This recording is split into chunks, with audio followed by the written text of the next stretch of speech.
Hey guys, my name is Joshua Corey Johnson. I'm from Brooklyn, New York, and this is my story. I started out as a kid growing up in Coney Island and had dreams of being a writer.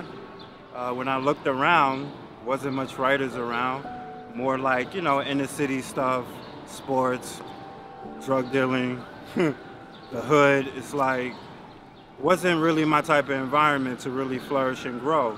So I often spent a lot of time, in my room reading, writing, just doing what a kid would do when he wanted to escape from, such a terrible environment.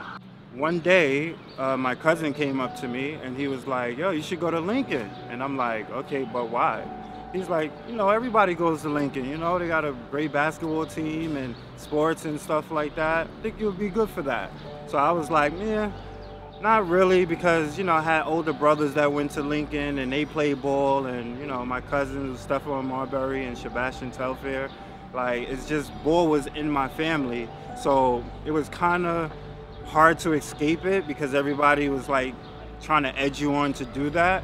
But I really wanted to be a writer. So I tried my best to stick to it until one day I'm hanging out with my best friend, right, Daryl. And, he came on the basketball court, and I wasn't really interested in playing ball at that time, but he really was, and he was trying to, pursue basketball so he could get a college degree. And, when we started talking, we just came up with this plan to like, yo, you know what? We should just use basketball to, further our lives and enhance it in any way possible. I looked at basketball as, it was like therapy for me. It was an escape, So I was having fun with it. I really wasn't putting pressure on myself to like, oh, I'm trying to go to the NBA and everything, because, as I started talking more to people about basketball, they was giving me the real deal. They was telling me, listen, look, don't put all your eggs in one basket, have something else that you want to pursue, because sometimes the basketball thing or the sport thing won't work out, and you don't want to be left, feeling heartbroken or down or, sad for that reason. So, find something else to fall back on. What I wasn't expecting was that this basketball thing is serious. Like, what I'm saying? Like, from the recruiting process to the stats and the standings, like, it's really serious. It's really a business. So out of nowhere, this writer shows up one day in practice, and he's like, yeah, we want to do a book on, some of you players and everything. And I'm like, really? Like, serious? No way. Like, automatically I'm thinking, not as the basketball player, but as the writer, like, listen, this could be your chance.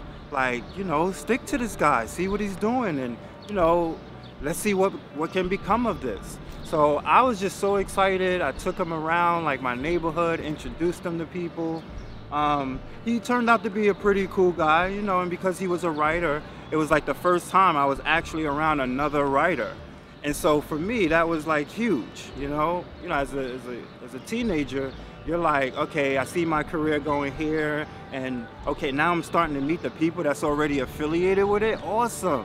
So now imagine me as this teenager dreaming about being a writer, happens to be a very good basketball player, and then a writer actually shows up to write about basketball. Like, that's kind of cool. That's like a 2-in-1 kind of thing. All right, let's go with this. Let's see what this is about. When everything started happening, as far as the book getting published and coming out and people talking about it, I'm just gearing myself up, for a little celebrity, you know what I'm saying? I'm like, oh, okay, I gotta get ready for the cameras, you know what I'm saying? So I was just like, again, just so excited and elated that this opportunity was coming so early in my young life. When the book finally came out and it was published, like, hello, writer? Darcy, are you anywhere? Publishing company? Do you need me? Like, you know what I'm saying? And it was like, really, I felt like I was kept separate from it. And so that's when I really started seeing like, wow, business sucks sometimes. I'm dedicating this part of my life because now, this day, I'm 40 years old. And I feel like this story just has to be told, and people needs to understand that when people are young and they're in school and they're trying to aspire to be what they want to be, the best way to get the essence of what a human being is It's to actually support them for what they love doing. That's when you're gonna get the best human being. I just wish that I got the opportunity when the book came out, when The Last Shot came out, to be able to marry those two things I really enjoyed doing, which was, you know, writing and basketball. It doesn't make me bitter. It just makes me more ambitious. It makes me want to go out and reach out to people even more, to let them know that, yo, sometimes when the lights and cameras are on you, yeah, they might be acting like they love you, but as soon as things go wrong, you get tossed to the side, like, you know what I'm saying? It doesn't even matter anymore. If anybody that's been a popular student athlete is watching this or whatever, like, yo, like, that was then, this is now. You always got a chance to pursue something else. You always got a chance to really do some self-analyzing and see who you are and what you like to do and what makes you happy. I know there'll be times where things won't work out or whatever, and that's just being honest. But whatever it is you want to be, just go for it. Go wholeheartedly. You know, don't let things stop you or get in the way. Don't let the peer pressure and what other people think you should do deter you. If you think in your heart it's the right thing to do, then that's what you go ahead and do.